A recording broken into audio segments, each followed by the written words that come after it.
comunicadores, los formadores de opinión, locutores, periodistas vinculados con la oposición, bueno, preocupadísimos por lo que había ocurrido en la UCB y por los mordiscos que se estaba dando la oposición en diversos ámbitos y que en la UCB se había expresado de manera particularmente desafortunada. ¿Qué decíamos nosotros en esa ocasión? Decíamos, ojo, más allá de los problemas de la oposición consigo misma, está un país que está enfrentando una crisis, una emergencia humanitaria compleja, una crisis económica y social extremadamente profunda. Y ese país real necesita un liderazgo que acompañe, a lo mejor no que organice y movilice, pero que por lo menos acompañe y sea empático con eso que está ocurriendo. Eso lo dijimos acá, repito, y siempre subrayando, con ánimo positivo, propositivo, queriendo fortalecer e incrementar la calidad y pertinencia del liderazgo democrático, porque no tenemos otro, chico, y porque estamos en una situación de emergencia nacional extremadamente grave, y lo que nos sale entonces es precisamente respaldar, promover las mejores prácticas en ese liderazgo. Eso por un lado, y por otro lado, bueno, porque es que el adversario también juega.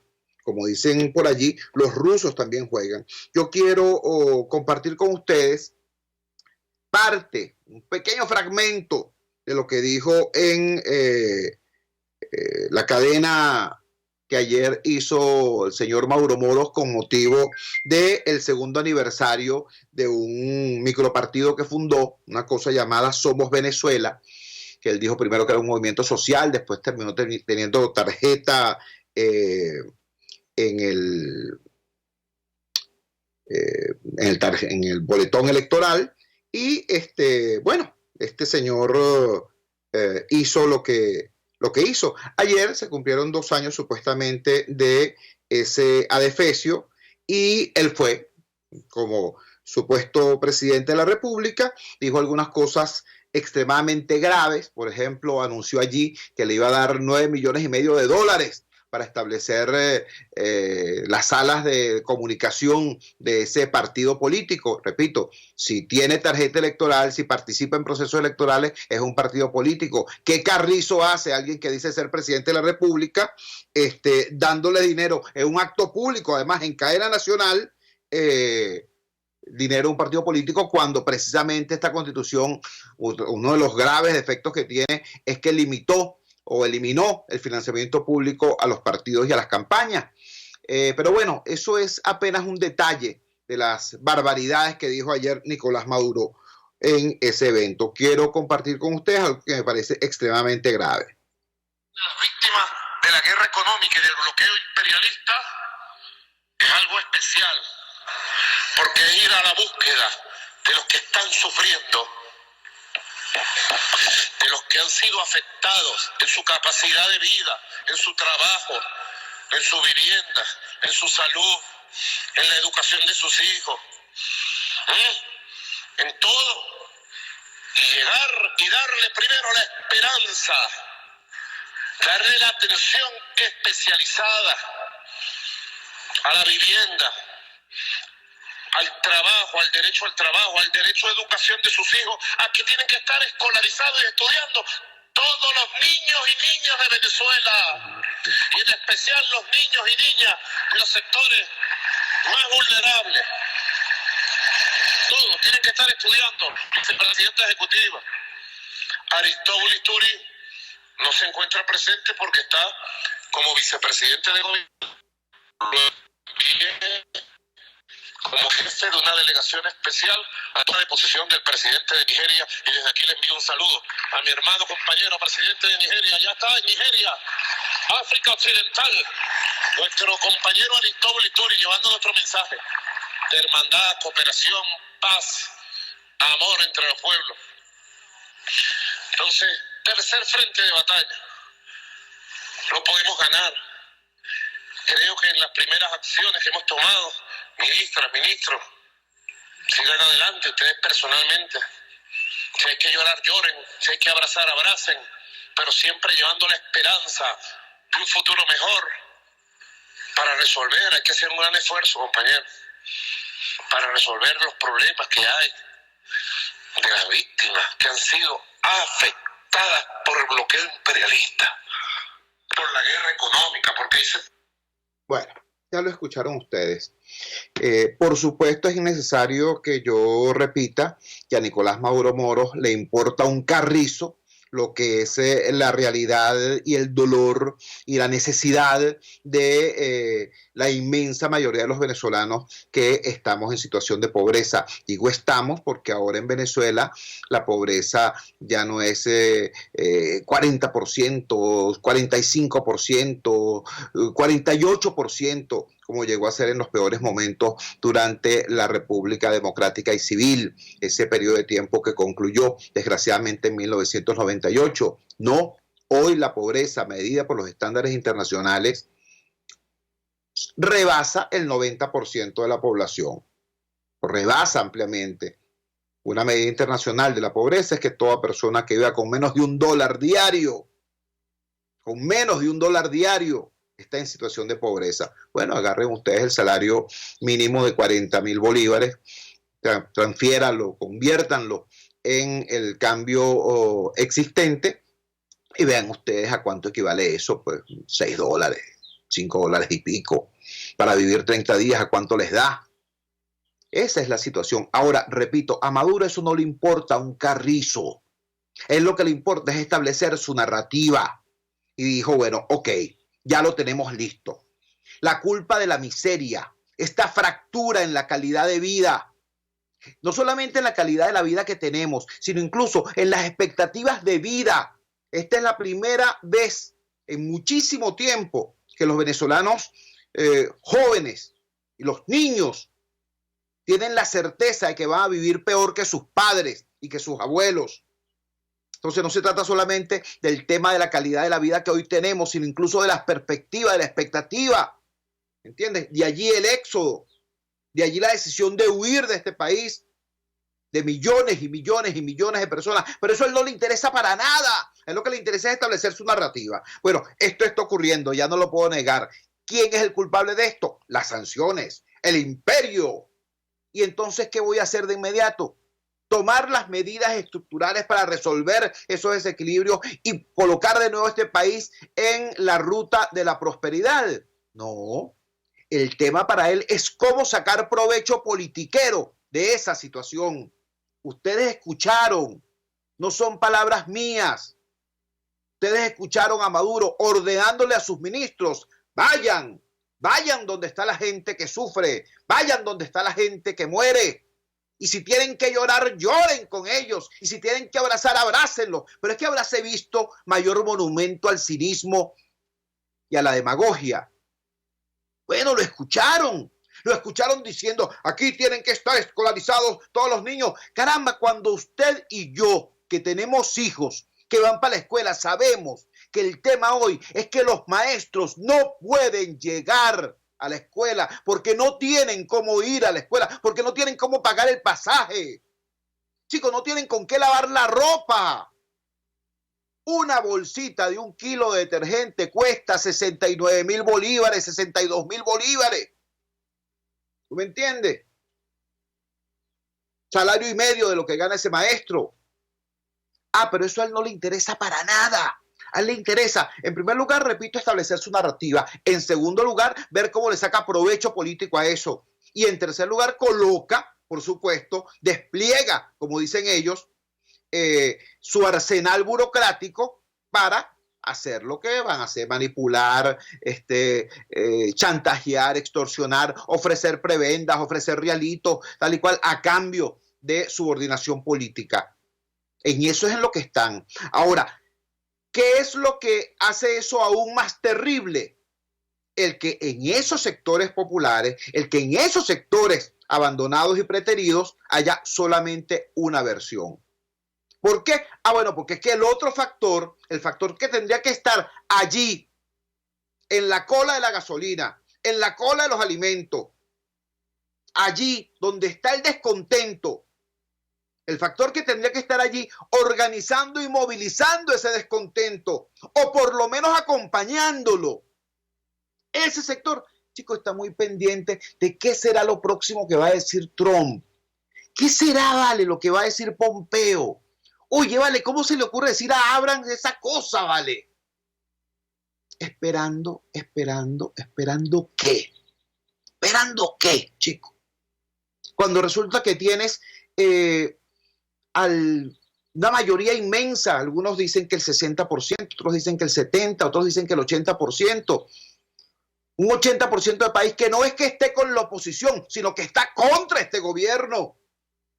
Y que en su inmensa mayoría, ahí sí voy a un porcentaje que está entre el 60-65%, ha dicho con claridad que lo que quiere es cambio y cambio pacífico.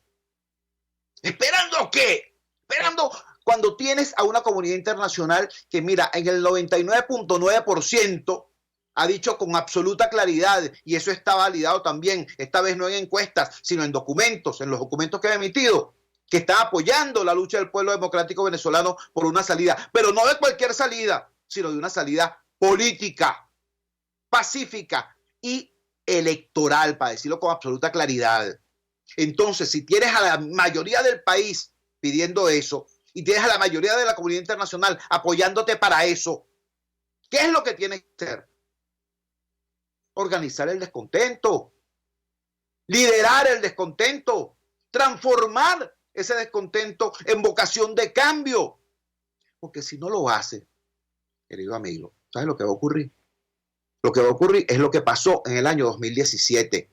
En el año 2017 hubo una dirección política que le estuvo diciendo a los venezolanos, nos estuvo diciendo a nosotros, a todos nosotros, para adelante, vamos a darle, este gobierno no aguanta mucho, vamos a empujar un poquito más. Y mataban 5 muchachos, 10 muchachos, 20 muchachos, los mataba la represión madurista, los paramilitares maduristas, los uniformados maduristas los mataban, sí, pero en el contexto de una estrategia política absolutamente equivocada. Y en eso pasamos más de la mitad del año, hasta que llegamos al 30 de julio. Y entonces después, sin ningún tipo de explicación, esa misma dirección política, que fue lo que hizo, diciendo a los venezolanos, bueno, mira, ahí vienen las elecciones regionales y las elecciones municipales, vayan a votar. Bueno, por supuesto, nadie fue a votar. Nadie fue a votar. Mira, los partidos no lograron movilizar ni siquiera la maquinaria de los testigos. No es que no lograron movilizar a los votantes, es que ni siquiera lograron movilizar a los testigos. ¿Entiendes? Entonces, eso ya nos ocurrió en el año 2017. ¿Qué es lo que puede ocurrir ahora? Ahora todo parece indicar que esto va a terminar no con Maduro atornillado al poder como él quisiera, o no con un quiebre, supuesto quiebre de la cúpula militar como quisieran otros. Lo más probable es que esto termine en un escenario electoral. Y si esto termina en un escenario electoral y el pueblo tiene una sola voz, el pueblo llano, el pueblo mayoritario, tiene una sola voz que le llegue, que es la voz de la manipulación oficialista, bueno, ya tú te puedes imaginar lo que va a ocurrir. Unos serán víctimas de esa manipulación y otros agarrarán su maleta y se irán del país. Y seguirá atornillado este régimen nefasto. ¿Que eso va a ser así? No, no tiene que ser así. Tenemos todos los elementos para que no sea así. Tenemos mayoría adentro, tenemos mayoría en el apoyo internacional. Ahora, tenemos que tener un liderazgo que deje de estar diciendo que tiene lo que no tiene, ¿no? Que deje de estar hablando de una especie de militarismo de oposición, militarismo extraño, militarismo además sin militares, ¿no? Y que se ponga a construir la solución política, pacífica y electoral, que sí es posible y que incluso puede ser inminente. ¿Por qué? Porque hay gente que sufre. Hay gente que dice, no, pero es que eso tarda mucho tiempo. Y bueno, este país no aguanta así. Es que no vamos a recordar lo que nos pasó a nosotros en el año 2015. Hubo gente que dijo, no, no se puede esperar, hay que salir de esto ya. Y no fuimos a las elecciones que correspondían, que eran las regionales del 2016, ni las municipales del 2017. Y llegamos al 2018 y los partidos no fueron capaces de ponerse de acuerdo en una candidatura unitaria. ¿Tú me entiendes? Y estamos en el 2019 y estamos apenas a medio año de las elecciones que prevé la Constitución de una próxima Asamblea Nacional en el 2020. Yo estoy de acuerdo, no hay tiempo que perder, sobre todo no hay tiempo que perder en pajaritos preñados, en quiebres que no se producen, en invasiones que jamás sucederán. hay que construir la solución que es factible y deseable, que es la solución política. Y para eso necesitamos respaldar, apoyar, promover a nuestro liderazgo. Un liderazgo que tiene que poner los pies en la tierra. Vamos a la siguiente pausa comercial y ya regresamos con muchísimo más de La Fuerza. La fuerza es la unión.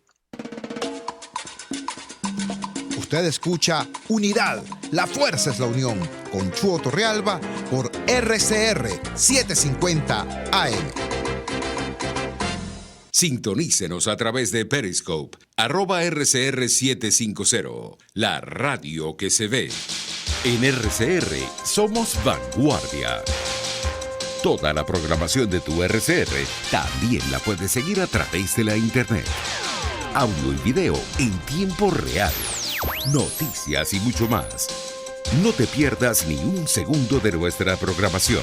No hay excusa ni cadena que valga para que dejes de escucharnos. Ingresa a rcr.tv, la radio que se ve. Pluralidad contigo. Respeto contigo. Responsabilidad contigo.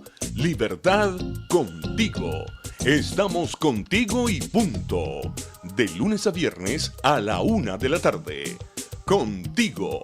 Solo por RCR 750 AM. Porque lo bueno une.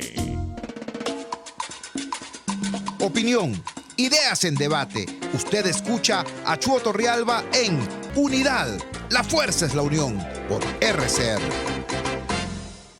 Regresamos a La Fuerza es la Unión y vamos a conversar de inmediato con un dirigente político que es excelente muestra de esto que acabamos de comentar. Es decir, un dirigente político que al tiempo, a la par, que promueve el cambio político urgente que requiere este país, está estrechamente vinculado al sufrimiento de la gente, a la lucha de la gente por sobrevivir en el marco de esta emergencia humanitaria compleja que estamos atravesando.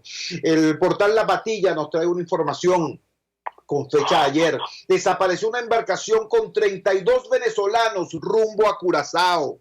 En este programa hemos hecho seguimiento cercano a la tragedia que está ocurriendo entre las costas de Sucre y Trinidad, pero no olvidemos que en las costas entre Falcón y Aruba hay también una situación extremadamente ruda y hemos perdido compatriotas, hemos perdido hermanos venezolanos en ese paso de agua entre Falcón y Aruba. Tenemos en línea entonces a este dirigente político de Voluntad Popular y diputado por el Estado Falcón, Luis Stefanelli, quien fue quien dio la voz de alarma sobre este naufragio que habría ocurrido el pasado 7 de junio. Luis, gracias por atender nuestra llamada madrugadora. Danos detalles, ¿qué genera esta situación y qué se ha hecho en función de esta última tragedia? Te escuchamos. Muchas gracias, Chuo. Buenos días, saludos a todos. Bueno, se repite la historia, Chuo. Tú me entrevistaste en 2017, también con otro caso similar a este, en el cual perecieron 27 personas aproximadamente. En aquella oportunidad, en este caso, aún estamos a la espera de noticias, pero evidentemente todos sabemos que en el mar, 3-4 días después de desaparecido, las cosas se complican mucho. Y aquí lo que ha pasado es que el gobierno, en su necesidad, el régimen de facto del señor Maduro, en su necesidad de tapar las cosas, no reacciona nunca a tiempo. El alerta de esta situación se venía escuchando el día sábado y es escasamente el lunes en la noche, el martes en la madrugada, que el gobierno ordena tímidamente algún tipo de búsqueda de los ciudadanos, de los 32 venezolanos que se encuentran en peligro, en estado de extremo peligro en el mar. La gente no es el medio habitual del hombre, por supuesto, y es muy difícil sobrevivir. Yo temo lo peor. Las familias ayer desesperadas estaban en el IDEA haciendo protestas, etcétera, etcétera, pero nadie le da respuesta. Fueron a hablar con el alcalde les dijo que tenía cosas más importantes que hacer. Un gobierno, un régimen tan indolente y tan cruel como este, que Ahora las versiones que quieren circular es que la lancha se devolvió, que la gente está escondida, que la lancha llegó, que la gente se escondió, o que nunca hubo una lancha, porque es lo que le conviene, porque no tiene evidencia lo que está pasando en Venezuela. Háblanos de eso, de lo que está pasando, porque quizás mucha gente que nos está escuchando, sobre todo la gente más joven, estamos conversando con el diputado Luis Stefanelli, dirigente nacional de Voluntad Popular y diputado por el Estado Falcón. Quizás mucha gente que nos está escuchando, Luis, sobre todo la gente más joven, no sepa que Falcón hace muy poco tiempo, que Paraguaná hace muy poco tiempo, era un emporio de actividad económica. Teníamos no solamente la refinería más grande del mundo, el complejo refinador Paraguaná, sino que teníamos también allí la zona franca. Entre el Puerto Libre de Margarita y la zona franca en Paraguaná, teníamos dos excelentes muestras de lo que era la más intensa actividad económica y comercial. Eso se vino estrepitosamente abajo. ¿Cómo es hoy la sobrevivencia en Paraguaná? Paraguaná, es muy grave porque siempre tuvo problemas de agua, pero ahorita ya no son problemas de agua, ya es un problema de morirse de sed. Tener la gente con carrucha buscando un tubo de hidrofalcón a ver cómo saca una piscina de agua. Que hay sitios, urbanizaciones enteras que pasan 3, 4, 6 meses, no les llega el agua. El sistema eléctrico afortunadamente no ha llegado a los extremos del sur, pero igualmente es un sistema que no genera confianza. La zona libre se acabó, la mayoría de los negocios han cerrado, yo diría que un 90%. Y recuérdate que esa es una zona vinculada o acostumbrada a la relación con el exterior, sea por la relación con Aruba, sea por la relación con Curazao, porque la Chile estuvo allá, la Creole, etcétera, y el paraguanero es como más, digamos, más acostumbrado a las cuestiones internacionales, ha emigrado muchísimo, casi lleva a ser un punto fijo, y usted piensa que es una ciudad cierta. Yo pienso que Paraguaná, Punto Fijo, Maracaibo, son de las ciudades más reprimidas de Venezuela, de las grandes ciudades, no hablamos de ciudades grandes, no digamos los pueblitos están totalmente devastados, abandonados completamente. La pesca la acabaron con una sola ley hace 9 años, que era un emporio inmenso. La industria petrolera está convertida en un montón de chatarra. Las 63 plantas que existían en el complejo CRP no deben funcionar ni 10 plantas. Todo el tiempo hay amenazas peligrosas con el manejo irregular de esta refinería. Es uno irresponsable. Pues, después de la tragedia de Aguay, nunca se recuperó la refinería, pero el show continuó, como dijo el susodicho, el difunto. El show debe continuar, el show continuó y continuó la robazón, la negligencia, la impericia. Bueno, todas estas cosas que nos han llevado a que el venezolano tenga que huir despavorido de su país o tenga que prefiera arriesgar la vida. O ha pasado con los cubanos, los lanceros cubanos, pero ahora tenemos los lanceros venezolanos, y esto es una tragedia que de verdad que pesa, duele, porque ayer a mí me llamaron varios familiares de La Vega llorando, porque lo que me decían era por favor que nos digan, que nos averigüen, que nos digan qué pasa, que queremos saber.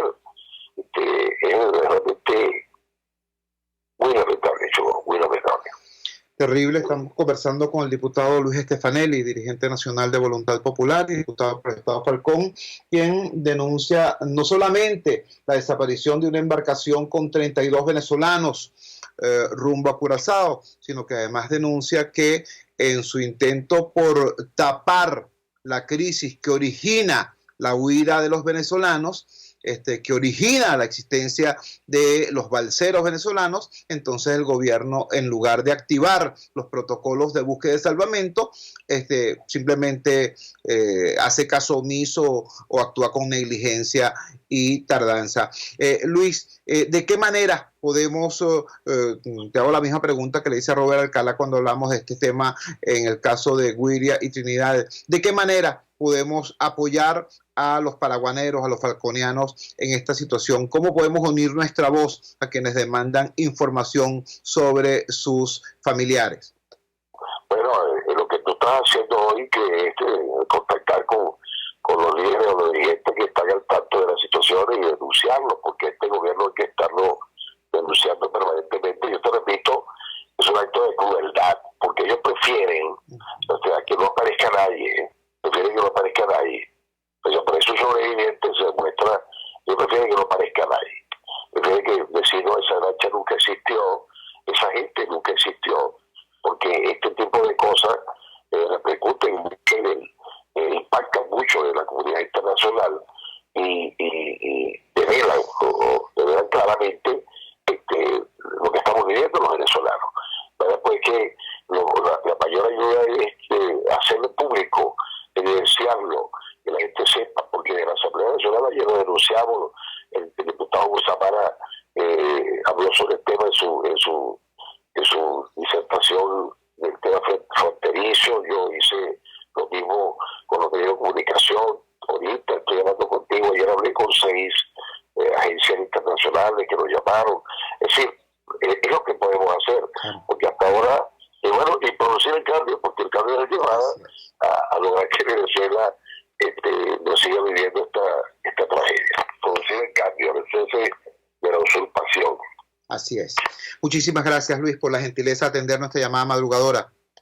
Gracias a todos ustedes y el personal de Guardia, sobre todo, y a los amigos oyentes. Siempre es un placer, Chugo. Muchas gracias. Luis Estefanelli, dirigente nacional de Voluntad Popular y diputado por el Estado Falcón. Está esta noticia, caramba, uno que está ya con el cuero curtido y acostumbrado a escuchar cosas muy rudas. Escuchar a Luis Estefanelli diciendo: el gobierno prefiere que no aparezca ningún sobreviviente, porque si aparece un sobreviviente es evidencia de que el naufragio se produjo, de que los balseros existen, de que la gente está huyendo del hambre madurista, así que prefieren ciertamente que no exista ni siquiera el testimonio de algún sobreviviente. Duro escucharlo, pero más duro es que en efecto es así. Vamos a la siguiente pausa comercial y ya regresamos con muchísimo más de La Fuerza. La fuerza es la unión. Les estamos presentando Unidad. La fuerza es la unión. Solo por RCR 750 AM. Puedes seguirnos en nuestras redes sociales. En Twitter, @RCR750. La radio que se ve. En RCR somos vanguardia. Toda la programación de tu RCR también la puedes seguir a través de la internet. Audio y video en tiempo real. Noticias y mucho más. No te pierdas ni un segundo de nuestra programación. No hay excusa ni cadena que valga para que dejes de escucharnos. Ingresa a rcr.tv, la radio que se ve. RCR 750 AM, porque lo bueno une.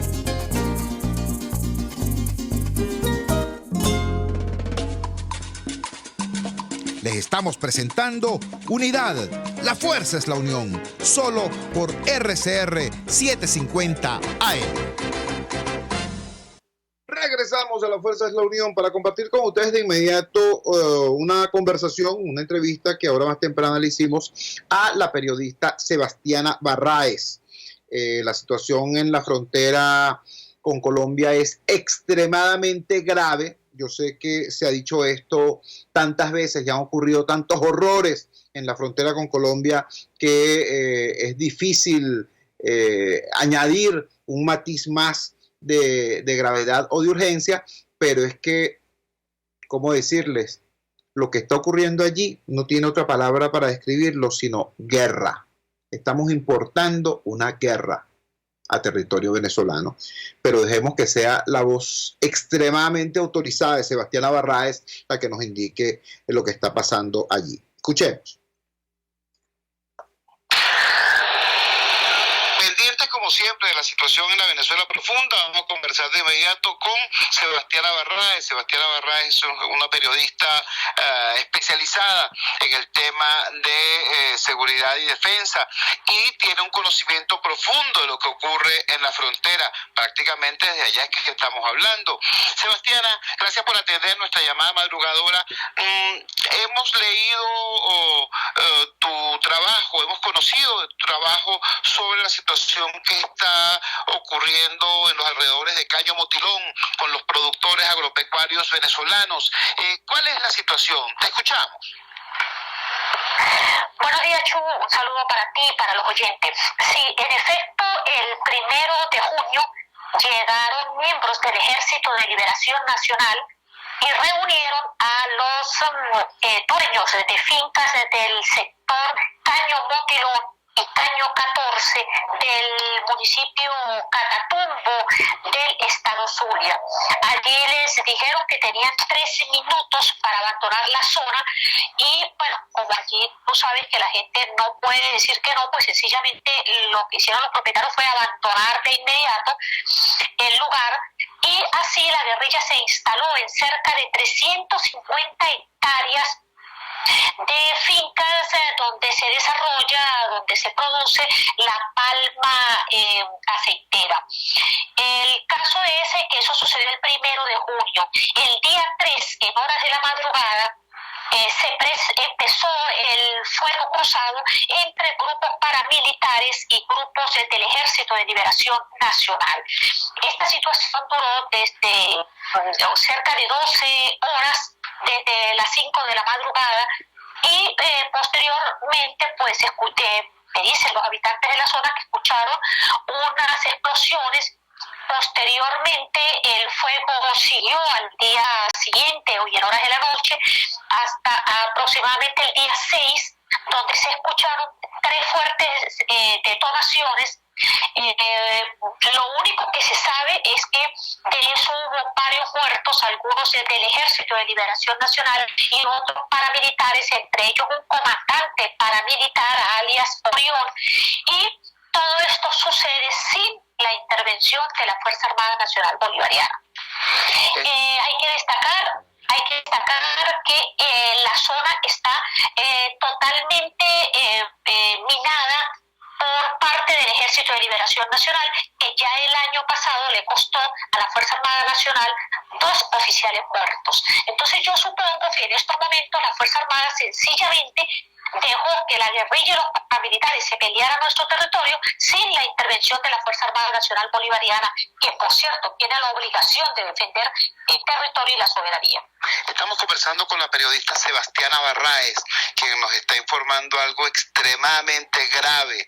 En primer lugar, que hemos importado una guerra. Ya no se trata de que estamos importando sistemas de armas rusos o helicópteros rusos que se caen. Estamos importando una guerra. Se está produciendo una guerra entre paramilitares y guerrilleros en territorio venezolano, sin que haya la acción de la Fuerza Armada Nacional para defender y reivindicar la soberanía sobre nuestro territorio, algo gravísimo. En segundo lugar, nos está informando Sebastiana Barraez que un arma que está prohibida en el mundo, las minas antipersonales, están siendo usadas en nuestro territorio. No se trata de que la planta insolente del extranjero ha ahollado el suelo patrio, no, es peor que aquella afirmación de Cipriano Castro, es que no es la planta del extranjero, son las minas de las fuerzas extrañas a nuestro país, las que están incluso dentro de nuestro suelo para asesinar gente, y eso ya le ha costado la vida a 2 integrantes de nuestra Fuerza Armada Nacional. Ahora, Sebastiana, vayamos un poco más abajo en el mapa, vamos a ubicarnos ahora en este segmento de la frontera que está a la altura del estado Táchira. Hay informaciones preocupantes sobre los antecedentes de esta decisión de Mauro Moros de abrir los pasos fronterizos, información que tenía que ver con el tema, el comercio, la industria que se montó a propósito del tráfico irregular por las trochas, y la acción violenta también de grupos paramilitares y guerrilleros, incluso con prácticas nefastas como estar asesinando gente y enviando parte de los cadáveres a comandos de la Guardia Nacional para enviar mensajes. ¿Qué información cierta tienes tú de eso que nos permita descartar o confirmar parte de estas tremendas y macabras versiones? Te escuchamos. Bueno, lo primero que debo decir, Chuy y estimados radio oyentes, es que esta era una guerra anunciada. Desde enero, un grupo paramilitar que se hacía llamar el Grupo Paramilitar de la Frontera emitió un sonido a través de diferentes grupos de WhatsApp donde advertía de que los paramilitares iban a regresar a la frontera. Y esto lo dicen ¿por qué? Bueno, porque desde hace tiempo los paramilitares habían controlado el sector de San Antonio y Ureña con parte del norte de Santander. De repente la Fuerza Armada, algunos efectivos de la Fuerza Armada Nacional Bolivariana, algunos dirigentes del Partido Socialista Unido de Venezuela y grupos de los Pelusos, que es una guerrilla dependiente de lo que alguna vez fue el Ejército Popular de Liberación, pues decidieron instalarse en la frontera para desplazar a los paramilitares. Y en efecto desplazaron a parte importante de los paramilitares y le quitaron el comando central que lo tenían en el sector Llano Jorge. Ahí en ese lugar está ahorita instalada la guerrilla. Pues bien, el caso es que eso desató, por supuesto, una guerra, porque la cantidad de dinero que mueve la industria del contrabando en la frontera es más poderosa que el narcotráfico, aunque parezca increíble, y tiene menor costo desde el punto de vista legal para quienes participan en él. Entonces, pues bueno, sencillamente los paramilitares se replegaron, hicieron algunas acciones, asesinaron a alguna gente y sencillamente en enero emitieron un sonido donde advirtieron que iban a retomar el territorio. Pero como vino toda la situación política, se presentó toda la expectativa del mes de febrero con el caso de la entrada de la ayuda humanitaria, pues llegó a zona fronteriza un grupo de gente del Ejército de Liberación Nacional, acompañados de grupos colectivos provenientes de Caracas y un grupo de los colectivos que funcionan en diferentes sitios del Táchira, y se instalaron en esa zona de frontera.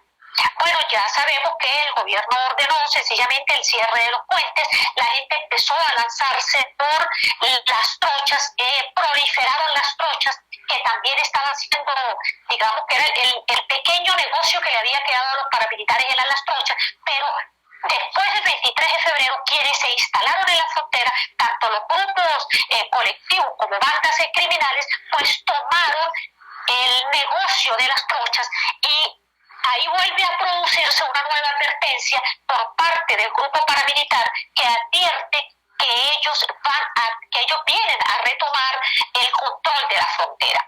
Bueno, aunque esto no ha sido, digamos, noticia, aunque las autoridades no dicen nada de eso, pues sencillamente han ocurrido varios asesinatos, algunos de esos personas que han aparecido descuartizadas, tanto mujeres como hombres, la mayoría son muchachos jóvenes, han aparecido en los márgenes del río, personas que sencillamente muchas son pasadas a territorio colombiano y de los cuales no se vuelve a saber más nada de ellos, pero otros han sido cadáveres que han aparecido en territorio venezolano y del cual ninguna autoridad, ni policial ni militar, pues se ha pronunciado al respecto. El problema es que se desencadenó una guerra. Y en estos momentos lo que hay en esta parte del territorio es sumamente peligroso y violento, porque mientras Freddy Bernal estaba con las fuerzas de acciones especiales y por otra parte aparecía junto con militares en las zonas del puente, es verdad, él logró controlar las adyacencias del puente. Lo que no ha logrado controlar es precisamente la ira de los grupos paramilitares que han decidido retomar el control de la frontera a punta de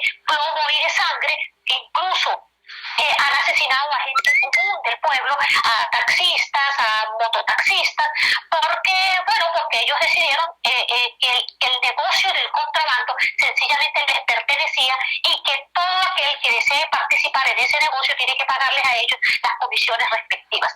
Así que apenas, Chuy, mi estimado radioyente, estamos viendo una parte pequeña del inicio de esta guerra que se ha iniciado en territorio venezolano por la reconquista que han asumido los paramilitares sobre nuestro territorio.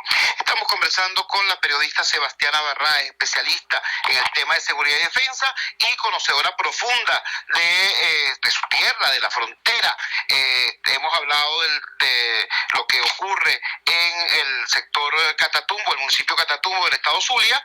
Hemos hablado de lo que ocurre en la frontera, en esta confrontación entre paramilitares y guerrilleros y colectivos y FAES, cosa curiosísima y peligrosa, y ha mencionado varias veces Sebastiana Barraez que todo esto es por el control del contrabando, que supone ganancias superiores a las del narcotráfico con mucho menor costo legal.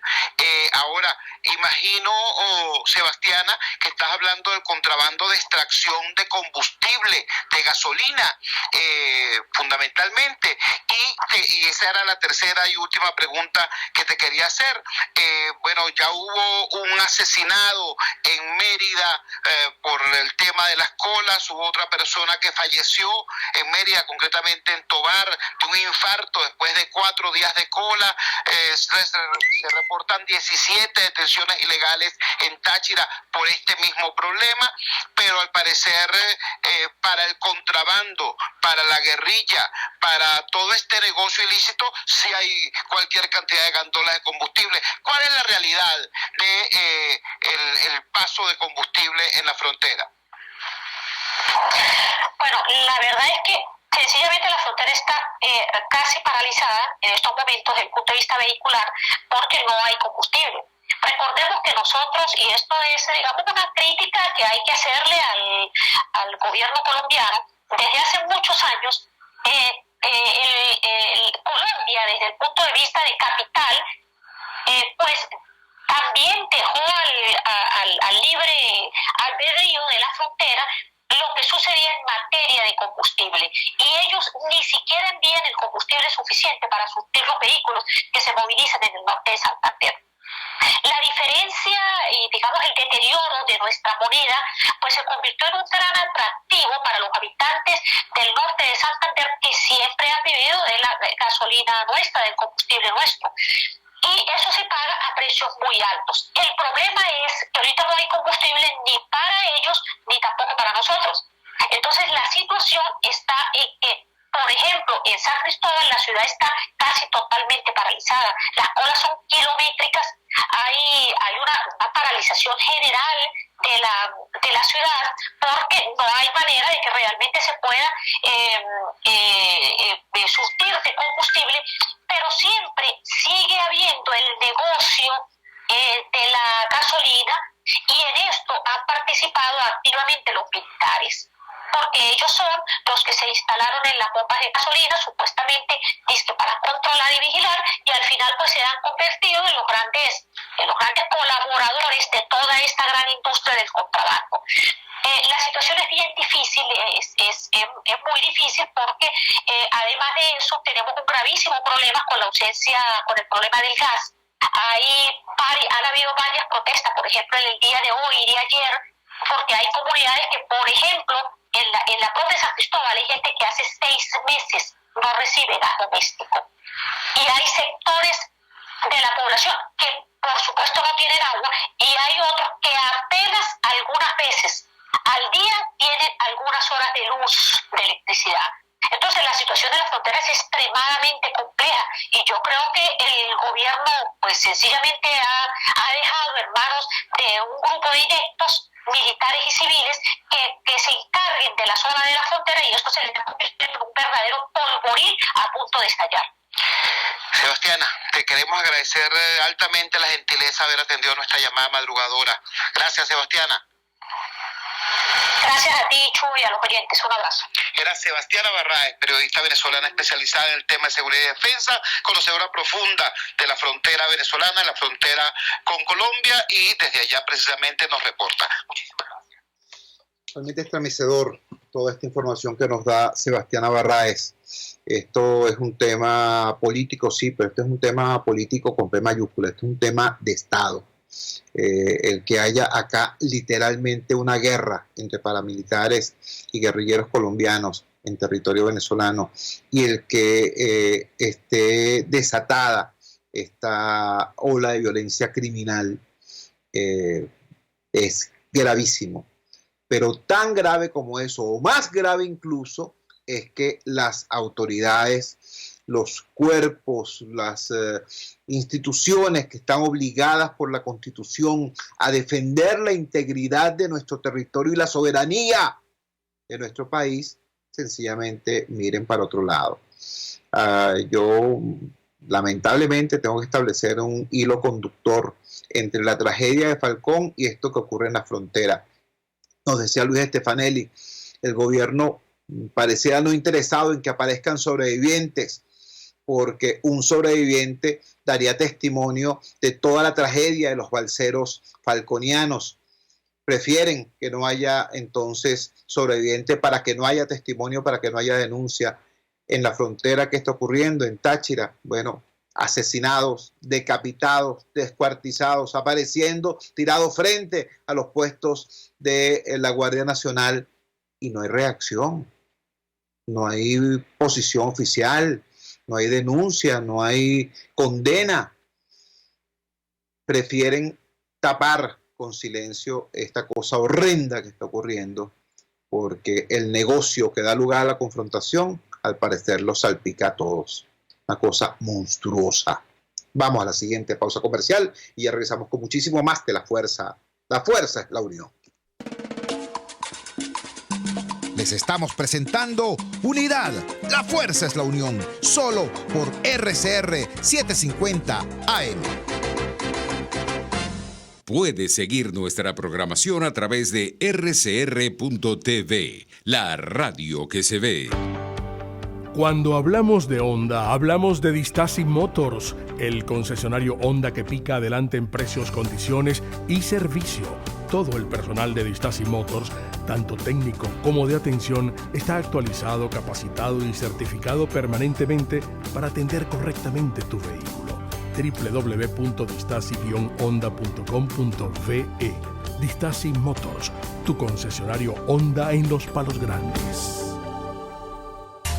Si te gusta el pollo asado, entonces te recomiendo el restaurante El Carretón, donde los pollos son seleccionados, bien adobados y asados en su punto de cocción, para que disfrutes el mejor pollo asado de Caracas. El Carretón mantiene la tradición por su exquisita sazón. Pide tu pollo con hallaquitas o yuca y el jugo o la bebida de tu preferencia. Restaurante El Carretón en la urbanización Santa Mónica, avenida Teresa de la Parra. Restaurante El Carretón, sazón y tradición.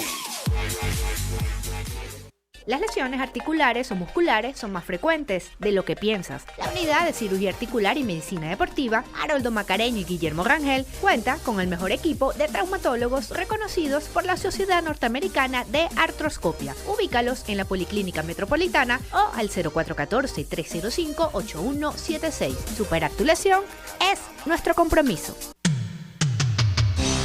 Antes de empezar el día, entérese de lo que acontece en el país junto a Pedro García Otero en Titulares de la Mañana. De lunes a viernes a las 6:30 de la mañana. Acompáñelo y empiece su día bien informado. Titulares de la Mañana con Pedro García Otero. Solo por RCR 750 AM. Porque lo bueno une. Amanece con la fuerza de un país que quiere cambio. Chuo Torrealba está al aire en Unidad. La fuerza es la unión. 482-9750 y @Chuo Torrealba por RCR. Regresamos a La Fuerza es la Unión con el tiempo justo para comentarles una información que trae el portal Crónica 1. En nota con la firma de la respetada periodista Maru Morales, nos indica lo siguiente: Guaidó garantiza que la Alternativa Democrática escogerá candidato único, llegado el momento. El presidente del Parlamento y encargado de la República dijo que la oposición está unida en una causa por el cese de la usurpación y la transición. Cuando tengamos la elección libre no será problema, porque en consenso o en primaria tendremos a una sola persona que nos represente a todos. Excelente información que confirma dos cosas. En primer lugar, que la dinámica de la crisis política venezolana, una vez despejados los fantasmas, los espejismos del posible quiebre de la cúpula militar o de la invasión extraterrestre, todo esto pareciera orientarse hacia la búsqueda de un escenario electoral, y el presidente Juan Guaidó, líder de la oposición venezolana, persona que merece, requiere, necesita y tiene nuestro respaldo y apoyo, nos informa esto, que ciertamente tranquiliza. Dice, bueno, llegado el momento tendremos vía consenso o vía primaria un candidato de todos. Quiero finalizar con la siguiente reflexión. Tan peligroso es un gobierno, un régimen, que dice, no, aquí no hay crisis. ¿Cuál crisis? Que no hay crisis. Eso es peligrosísimo, porque nadie puede resolver una crisis que no asume que existe. Bueno, igualmente peligroso es que un dirigente de la oposición diga, ¿cuál división? Si aquí no hay división, esto está magnífico todo. Porque tú no puedes reconstruir la unidad si no asumes que hay problemas de coherencia que resolver. Entonces, saludamos esta declaración dada ayer por el presidente encargado de la República, Juan Guaidó, señalando pues la factibilidad del camino electoral para la resolución de la crisis, pero instamos al mismo tiempo a que en efecto se optimice la unidad de los venezolanos, se optimice la unidad de los demócratas venezolanos y se logre llegar a eso, a ese final que nos pinta el presidente Guaidó en medio de la más sólida unidad, entre otras cosas, porque es que salir de Maduro no es el final de nada, es apenas el principio de un proceso de reconstrucción que va a requerir, por cierto, de la musculatura de toda la Venezuela emergente para poder llegar a feliz término. Trabajamos para ustedes en la dirección general de la emisora, Jaime Nestares al frente de los controles, estuvo César Arteaga. Habló para ustedes su amigo, comunicador popular, activista social, ciudadano en lucha por la democracia y por la libertad, Jesús Chua Torrealba. Ahora más que nunca, fuerza, Venezuela, porque la fuerza es la unión. RCR presentó Unidad, la fuerza es la unión, con Chua Torrealba, solo por RCR 750 AM.